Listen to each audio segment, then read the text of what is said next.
नमस्कार शेतकरी मित्रांनो, सन 2026च्या अर्थसंकल्पामध्ये कर्जमाफीची मोठी घोषणा करण्यात आली असून 30 जून 2026 पूर्वी राज्यातील शेतकऱ्यांची कर्जमाफी पूर्ण केली जाणार असल्याचे सरकारने जाहीर केले आहे।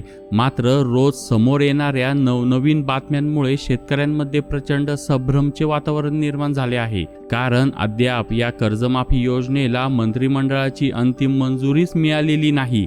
संबंधित अहवाल सादर करण्यात आले आहेत। पात्र शेतकऱ्यांची प्राथमिक माहिती गोळा करून शासनाकडे पाठविण्यात आलेली आहे। या विषयावर बैठका देखील पार पडल्या आहेत, पण इतकं सर्व होऊनही शासन निर्णय अजूनही आलेला नाही आणि त्यामुळे कर्जमाफीमध्ये नेमके कोण पात्र ठरणार हा शेतकऱ्यांसाठी एक प्रश्न बनला आहे। घोषणा करताना तसेच नंतर मुख्यमंत्र्यांकडून, कृषी मंत्र्यांकडून आणि विविध मंत्र्यांकडून वेळोवेळी काही महत्त्वाची माहिती दिली जात आहे। याच निकषावर ही कर्जमाफी राबविली जाणार आहे असे सरकारकडून सांगितले गेले आहे। उपलब्ध माहितीनुसार भूधारक शेतकरी या योजनेतून वगळले जाणार असून यामध्ये फक्त अल्प व अत्यल्प भूधारक शेतकऱ्यांचीच थकीत कर्ज माफ केली जाणार आहे।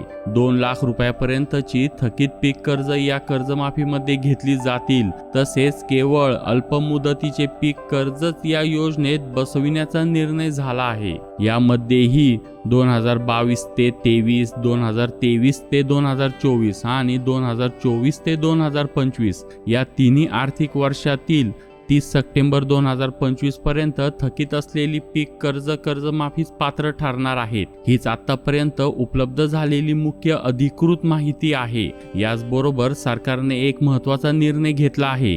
नियमितपणे कर्जफेड करणाऱ्या शेतकऱ्यांनाही 50,000 रुपयाचे प्रोत्साहन अनुदान देण्यात येणार आहे। गेल्या 3 आर्थिक वर्षांमध्ये सतत कर्जाची परतफेड करणाऱ्या शेतकऱ्यांना हे लाभ मिळणार आहेत।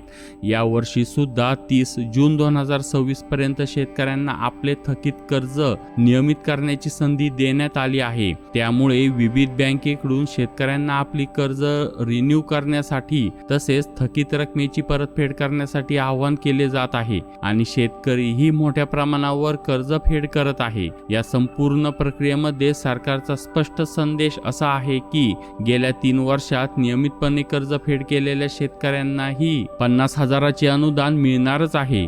यापूर्वीच्या कर्जमाफीमध्ये 3 वर्षापैकी 2 वर्ष नियमित कर्जफेड करणाऱ्या शेतकऱ्यांना लाभ दिला गेला होता, परंतु आता यावेळी सतत 3 वर्ष नियमित कर्जफेड करणारे शेतकरीच या प्रोत्साहन योजनेला पात्र ठरणार आहे। अशा प्रकारे नवीन अपडेट जाणून घेण्यासाठी आताच या चॅनलला सबस्क्राईब करा आणि बेल आयकॉन क्लिक करा। धन्यवाद।